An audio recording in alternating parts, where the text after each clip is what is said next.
In the last section, we installed Helm, and then we eventually said, hey, wait, we need to do some additional setup because we're running everything on Google Cloud. So this little note inside the Helm documentation says that Google Cloud Kubernetes enables something called RBAC by default. So in this section, I want to have a quick discussion on exactly what RBAC is and why it's going to make us have to change the way in which we set up all this Helm and Tiller stuff. So we're going to look at a couple of different diagrams here. Now, I know by this point in the course, you're probably thinking, oh my gosh, let's just deploy this thing and be done with it. And so I'm sure the fact that I threw Helm in here at the very end is probably making you think, oh my gosh, like why more stuff? But trust me, we're almost at the end. We just have a couple more commands to run, and then we'll be able to deploy everything and we'll be good to go. So almost at the end. All right, so a couple diagrams. Now, first thing I want to remind you, because it's going to be really important as we go through this, we just installed Helm. Helm is a reference specifically to the Helm client, which is like a CLI, something that you and I are going to issue commands to. Helm, in turn, is going to take those commands and relay them off to Tiller. Tiller is a pod that is going to be running inside of our cluster, and this pod running Tiller is going to attempt to make changes to the configuration of our cluster. In other words, it's going to try to install new sets of configuration, new sets of deployments, new secrets, whatever else it might be.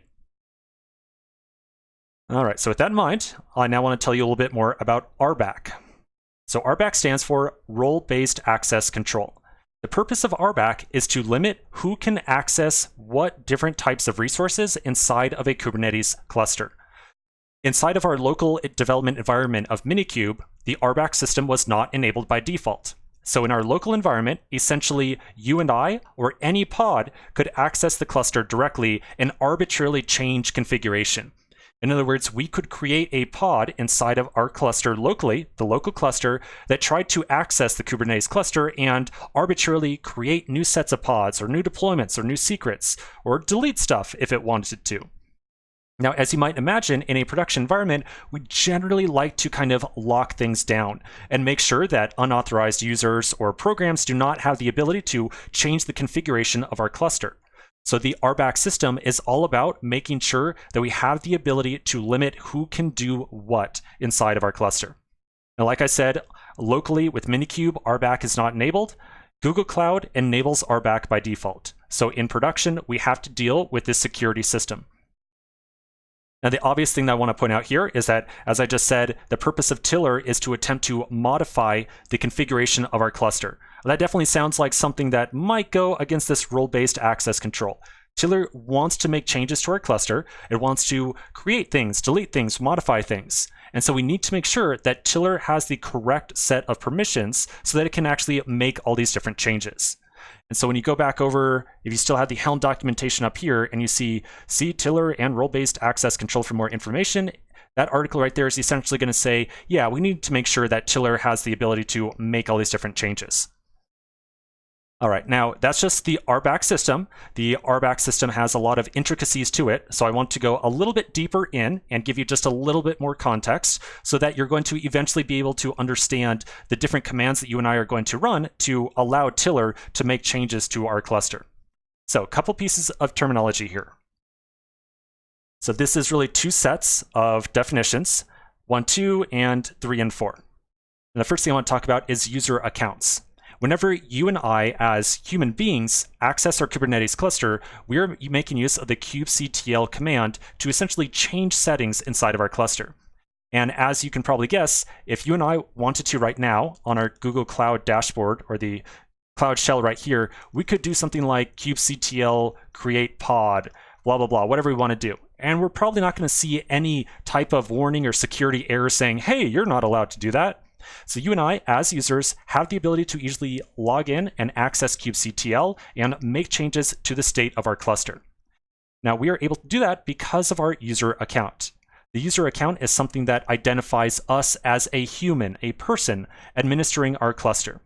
If you were working in a large company that has a ton of different workers who are supposed to be administering a Kubernetes cluster, you would probably create a separate account for each of those different employees. And so you can keep a log of who is modifying what inside of your cluster.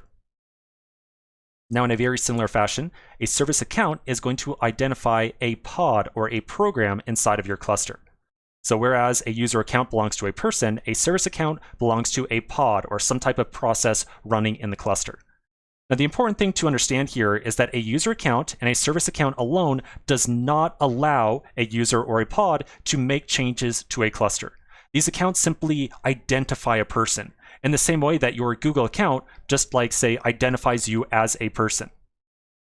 Getting the actual ability to make changes to the state of your cluster or to change configuration is granted by these role bindings.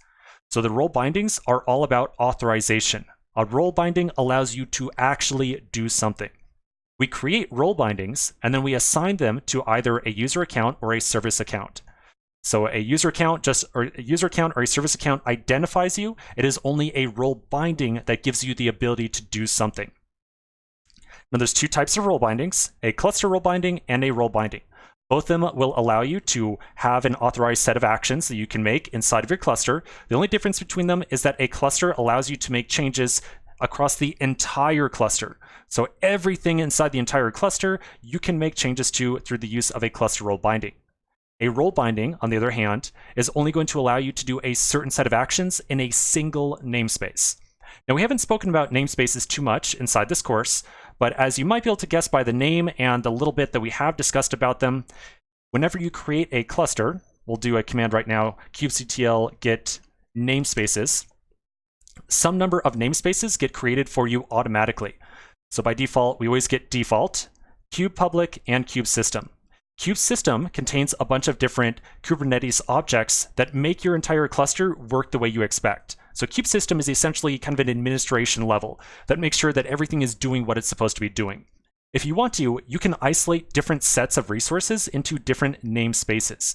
And so you might, for some reason, want to create a role binding that only allows a particular service account or a user account to make changes to objects in a single particular namespace.